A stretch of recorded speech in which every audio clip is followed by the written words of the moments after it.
What's happening, folks? Back with another reaction, back with some more punk rock, and we're back with more 10-Foot Pole. I believe I only reacted to 2 tracks of theirs, and it was quite a long time ago, I think right after I started this channel.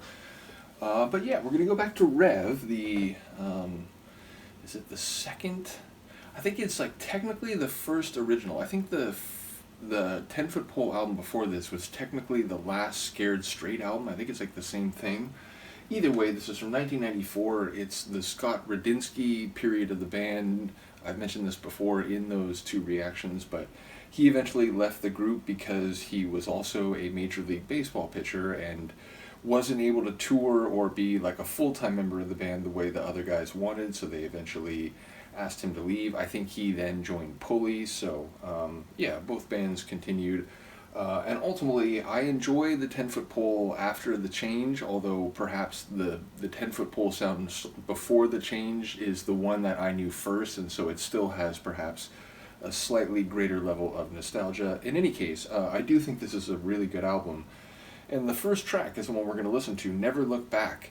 As with Old Man and a couple of the other tunes, I think there's a bit of interpretational space here. I think, people might take this differently, and indeed, as I've always said, especially with punk rock reactions, my interpretations are not definitive nor authoritative. They're simply, the way I've taken the song and the way when I do these reactions, you force yourself to articulate, sometimes what are more abstract thoughts. You then sort of like, well, that's interesting. I wonder, but yeah, the way I've taken this tune is that it's someone, there's a reference to an old man who's lost a friend, and he seems to have gotten to a point where he's kind of walked away. He's sort of become almost like an ascetic, like carrying everything with him that he has, meaning, he doesn't have a house where, where he keeps a bunch of possessions in storage.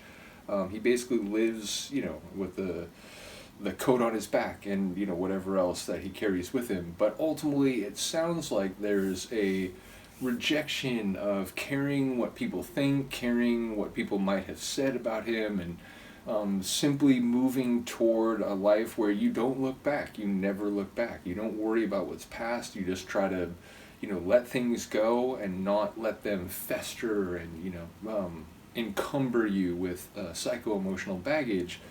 And it even goes so far as to say the people that have been criticizing him, or perhaps, asking for things and, essentially being all the things that he's walking away from, secretly they respect the life that he's led. They're sort of like, man, in their head, I wish I could do that. I wish I could just walk away from it all. Again, it makes me think of Ursula Le Guin's, it's not actually a short story, it's a work of philosophical fiction, but The Ones Who Walk Away, about a place called Omelas, and no one knows where the people who walk away go, or what compels them, but they never come back. But yeah, ultimately, it sounds like someone who's walking away from a society and a way of being that he no longer cares about, and he's not worried what people think about. Now, I think it could be also death.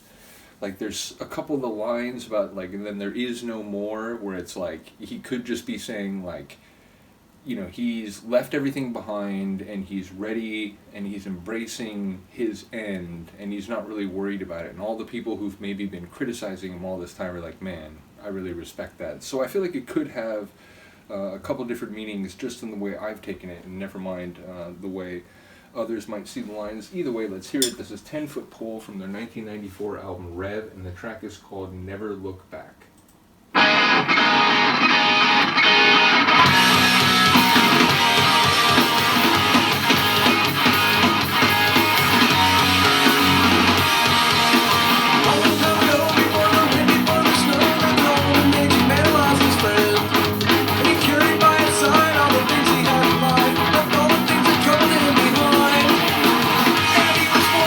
Desperate need for attention, and so much more.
tune. And yeah, ultimately, I'm looking forward to going through the remainder of this album.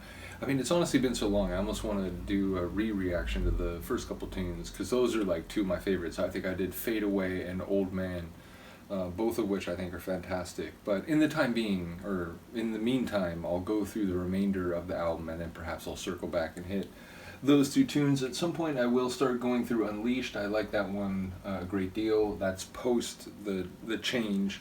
As well as Insider. Although I think I looked for it the other day, just to confirm. I don't think I still have the disc for Insider, so we'll see what I can do there. But I'm pretty sure I still have the disc for Unchained. So or Unchained, Unleashed, same concept, I suppose.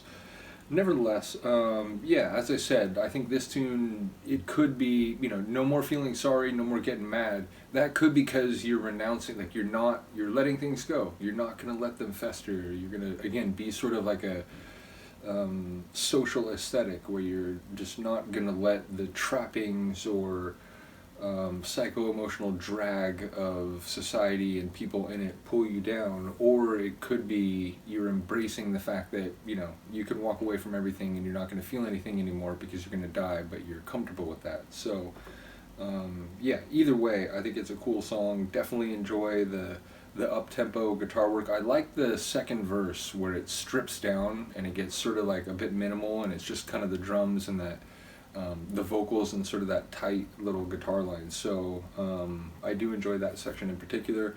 And yeah, let me know what you think of this one. Luca, at this point I am going to have to pick you up. I think she seems fine with this. Do let me know what you think, and we will see you next time. Peace.